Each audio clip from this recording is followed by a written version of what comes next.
We have to try to create a picture to where you need to actually understand that that $1 that you pay in taxes, that dollar that you spend on a boycotted entity, goes to our shady policymakers wearing their suits in their rooms, then goes to creepy warehouses like this in your backyard to manufacture these weapons, and then goes to these defense contractors, and then ends up falling on that young brother or that young sister in Gaza.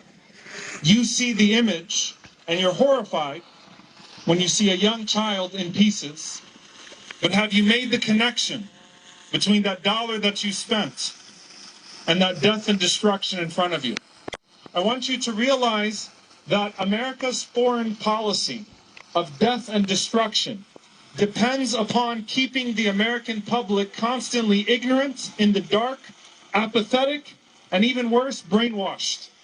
And it's important for us to create a visual of the process of genocide.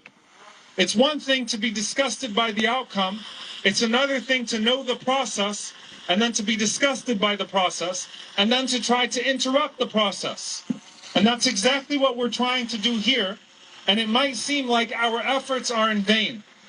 But if we continue forward and we show that we don't have an appetite for genocide, that at no point in our lives does this become normal, that if this was to continue, not just for months, but for years, then our solidarity and our efforts, no matter how small they seem, would continue in like manner.